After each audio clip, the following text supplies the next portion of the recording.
भगवान राम का अद्वितीय पराक्रम। जब भगवान राम केवल एक युवा लड़के थे तो उन्होंने उल्लेखनीय गुणों का प्रदर्शन किया, जिससे उनके दिव्य स्वभाव का पता चला। एक दिन राम के पिता राजा दशरथ ने अपने 4 पुत्रों राम, भरत, लक्ष्मण और शत्रुघ्न के कौशल और बुद्धि का परीक्षण करने के लिए उनके बीच एक प्रतियोगिता आयोजित की। प्रतियोगिता में एक प्राचीन और दिव्य धनुष पर प्रत्यंचा चढ़ाना शामिल था, जिसे पिनाका कहा जाता है।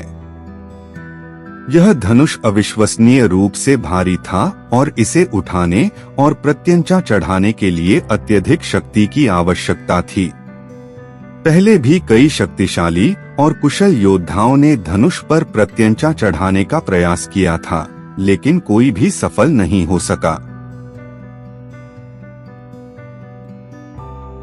जैसे ही राम और उनके भाई भव्य पिनाका के सामने एकत्र हुए, सभी की निगाहें उन पर टिक गईं। एक-एक करके राजकुमारों ने धनुष पर प्रत्यंचा चढ़ाने का प्रयास किया, लेकिन उनके प्रयास व्यर्थ रहे। उनकी ताकत और कौशल के बावजूद धनुष गतिहीन रहा। आखिरकार राम की बारी थी। दृढ़ संकल्प के साथ वह धनुष के पास पहुंचे। जैसे ही उन्होंने इसे सहजता से उठाया, एक दिव्य आभा ने उन्हें घेर लिया और उपस्थित सभी लोग आश्चर्यचकित रह गए।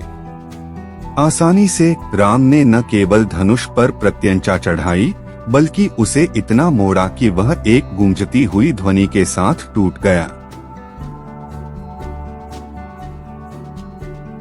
पृथ्वी हिल गई और देवताओं ने राम के असाधारण पराक्रम का जश्न मनाते हुए स्वर्ग से फूलों की वर्षा की।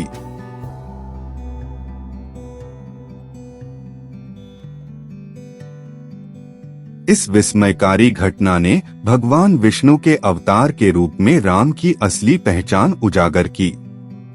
राम के बचपन की यह कहानी दर्शाती है कि एक युवा लड़के के रूप में भी उनके पास असाधारण गुण थे जो उन्हें सामान्य मनुष्यों से अलग करते थे।